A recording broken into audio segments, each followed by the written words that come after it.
and 18 days ago, and I was 8 years old.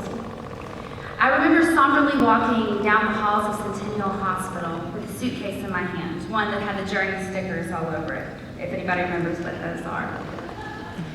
And I was there because I was expecting the arrival of my new sibling.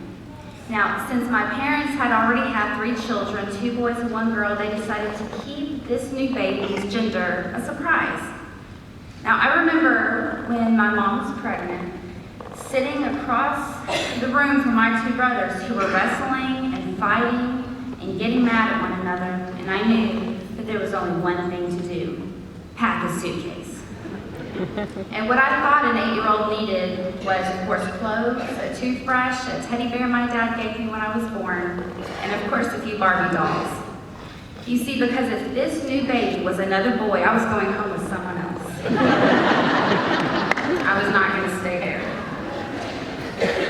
But then luckily for me, my father walked out of the operating room wearing scrubs, holding this new, beautiful, perfect baby.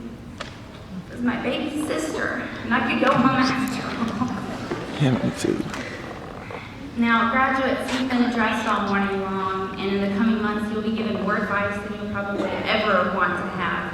So let me take a moment to talk to your friends, your guardians, and your siblings and parents who are here with you today. Just as I was preparing for a great change in my life, I would like for you all to prepare your students. And instead of Barbies and baby dolls in their suitcases, I would like for you to pack 2 things. Growing up, our pastor used to always say that parents needed to instill 2 things in their children, and that's what I would like for you to pack. Number 1, roots.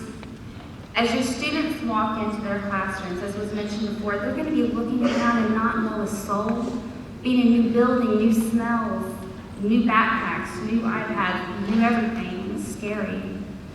I know that what got me through school was that knowing I had a group of cheerleaders at home who believed in me, who encouraged me, and I knew I could get through it after that. So I encourage you, as you started that root system from the first moment that you held your babies, continue that. Provide encouragement and love and hope and strength. Let your students know that they can do absolutely anything through Christ who strengthens them. And then the second thing that I would like for you to put in their suitcases are wings.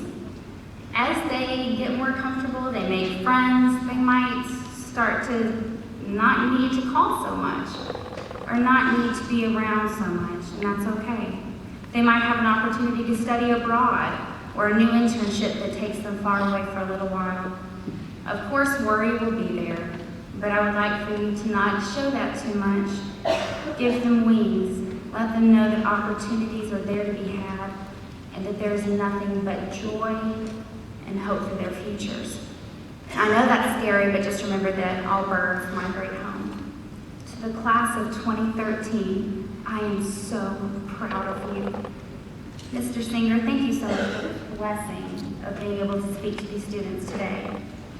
Class of 2013, I consider it a privilege to be a member of the Alumni Association and to induct each of you to the Donaldson Christian Academy Alumni Association with all the rights and privileges thereof.